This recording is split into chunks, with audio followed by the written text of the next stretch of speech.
Ensure করবেন যেন ভিকি ভাই চক্র 3-এ সামহাউ আমাকে আবার মরা থেকে জায়গায় উঠায়। ঠিক আছে, সামহাউ পুরা যে এই জায়গায় আমি দাঁড়ায় কথা বলার সুযোগ পাবো আমি জানতাম না। So I was not ready at all.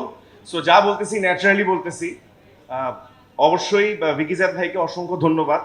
ভাইয়ার সাথে এটা আমার রিলিজ হওয়া সেকেন্ড কাজ। সো ভাইয়ের সাথে কাজ করার একটা ফ্যান্টাস্টিক এক্সপিরিয়েন্স হচ্ছে, যেমনটা তৌসিফ ভাইও বললেন এবং মৌসুমিও বললো যে ভাইয়া ইম্প্রোভাইজ করার সুযোগ দেয়। ভাইয়ার সাথে যখন একটা কাজ হয় ওখানে আসলে from the point of view of an artist আমি হচ্ছে মন খুলে পারফর্ম করতে পারি, যার কারণে দেখা যায় যে সিচুয়েশনের ডিমান্ডে আসলে অনেক কিছু করা যায়। এবং অবশ্যই আমাদের প্রডিউসার স্যার, আপনাকে অসংখ্য ধন্যবাদ আমাদের চক্র 2টা প্রডিউস করার জন্য, এবং চক্র 3টা অবশ্যই করবেন এবং এনশিওর করবেন যেন ভিকি ভাই চক্র 3-এ সামহাউ আমাকে আবার মরা থেকে জায়গায় উঠায়। ঠিক আছে, সামহাউ, কারণ আমি যাই হোক এটা না বলি আর স্পয়লার হয়ে যাবে, আমাকে বকা দিবে। তৌসিফ ভাইকে অসংখ্য ধন্যবাদ। ভাইয়ের সাথে আমার স্ক্রিন শেয়ার করা হয় নাই, কিন্তু আমি শুটিং এর সময় ভাইয়াকে দেখছি। সবাই তো বললো যে ভাইয়া ভালো মানুষ, এইটা সেইটা। আমি ভালো মানুষ কিনা সেটা বুঝতে পারি নাই, কারণ অত মিশি নেই। বাট ভাইয়ার যে ব্যাপারটা সবচেয়ে অসাম লাগছে, যে ক্যারিয়ারের এই সময় এসেও উনি অতটুকুই সিরিয়াস যতটা আসলে শুরুর দিকে আমরা এখন থাকতেছি বা শুরুর দিকে যারা থাকে। আমি নিজে ভাইয়ার একটা জিনিস খেয়াল করছি, এটা ভাইয়া খেয়াল করছে কিনা আমি জানি না, ভাইয়া একটা খাতা মেনটেন করতো ক্যারেক্টারাইজেশনের জন্য। এটা আমি দেখছিলাম ভাইয়া, এবং ভাইয়া হচ্ছে গিয়ে খুবই সিনসিয়ারলি অ্যাক্টিং করে।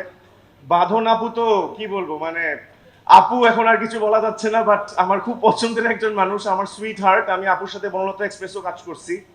আপু আসলে একজন ফ্যান্টাস্টিক হিউম্যান বিং। হ্যাঁ, মানে তার সাথে আমরা নিউ কামাররা যখন কাজ করি, we were supposed to be like shivering, right?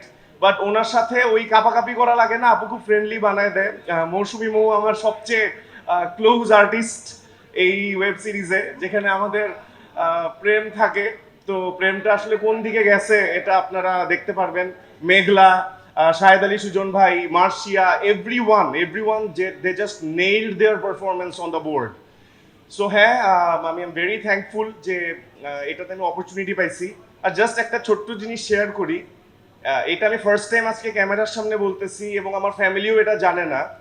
এই সিরিজটা যখন হয়, আমরা 3 ভাই, আমার পরে 2টা যমজ ভাই আছে, ওদের হচ্ছে বিয়ে চলতেছিল, দুইজনেরই 2 দিন আগে পরে। তো একজনের বিয়ে আমি অ্যাটেন্ড করতে পারছি ভিকি ভাইকে বলে, অনেক কষ্ট মষ্ট করে শুটিংটা আমারটা তাড়াতাড়ি শেষ করে।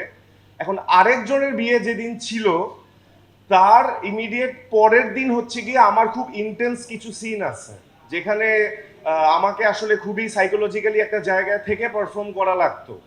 এখন আমি চিন্তা করলাম যে আমি যদি বিয়েটা খাইতে যাই তাহলে কি হবে, রাতে 2টা-2:30 পর্যন্ত আমরা খুব মাস্তি করব, পরের দিন সকালেই কল টাইম। সো এই যে প্রিপারেশনটা ওই ক্যারেক্টারের, এইটা আমার পক্ষে নেওয়া সম্ভব হইতো না। এবং এটা ভিকি ভাই আপনাকেও আমি বলি নাই, আমি বাসায় একটা মিথ্যা কথা বলছি।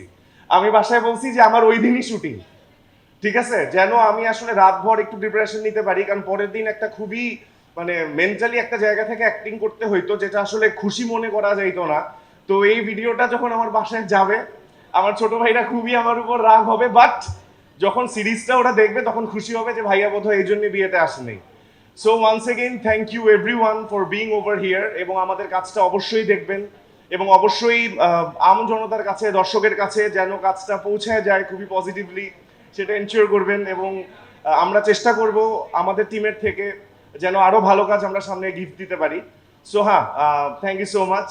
এবং এখন স্টেজে আমি ডাকতে চাই আমাদেরই এই চক্র 2-এর one other very important character, যেটা হচ্ছে আমাদের মার্শিয়া সাউন্ড প্লে করতেছে। সো প্লিজ তার জন্য একটা ক্ল্যাপ হোক। Thank you.